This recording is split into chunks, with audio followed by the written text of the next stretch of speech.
Measurement validity is a vital concern in research and involves determining whether a test or an instrument actually measures what it is intended to measure. A question that is not asked enough, however, is the test or scale valid for people across different cultural backgrounds, or can one scale even fit everyone? The study illustrates the use of cognitive interviews as a technique to assess the validity of the faculty encouragement scale for students from diverse cultural backgrounds. The Faculty Encouragement Scale contains 10 items designed to assess first-year undergraduate students' perceptions of faculty encouragement in the college setting. This presentation shares some preliminary findings from cognitive interviews with students of color. Before I continue, I want to give you a better idea of the kinds of items on the Faculty Encouragement Scale. Here are two sample items. One item inquires whether the student has ever perceived faculty encouragement while facing challenges with an academic task. The other item asks whether the student has ever perceived faculty encouragement to aim higher and dream bigger. What are cognitive interviews? Cognitive interviews are essentially a form of interviewing where participants are asked to verbalize their thoughts as they interpret survey items. Participants will also be asked some follow-up questions to inform whether some of the wording of items might be confusing or misleading, which can prevent the scale from measuring what it is intended to measure.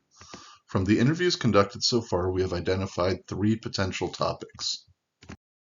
The first topic is that while our scale asks students to think about the items in relation to their experiences of receiving encouragement from a single professor, students tend to recall their experiences with multiple faculty members. This discovery suggests that the faculty encouragement scale can be utilized to measure students' individual perceptions of faculty encouragement, and the responses can be combined or aggregated to indicate the encouraging climate within the department. We also found that a few first-year students we interviewed had a difficult time answering the items simply because they have not developed relationships with their professors yet. Consequently, such students were unable to provide response to the faculty encouragement scale. Based on this finding, we've considered developing screening questions that inquire whether they've interacted with department faculty outside of the classroom or have established connections with any faculty members yet. The third topic is that many students described instances of encouragement they received that were more action-based and could be categorized into 2 types: encouragement to address challenges or encouragement to pursue their potential. These 2 categories are consistent with the framework of the encouragement theory. Students' perceived encouragement from faculty included receiving extensions of assignments when they were in a crisis, being told about specific jobs that students should apply for, and sharing materials to motivate students in pursuing new interests.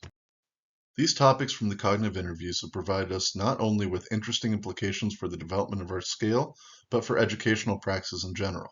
We hope through this study to call attention to the significance of faculty encouragement in higher education.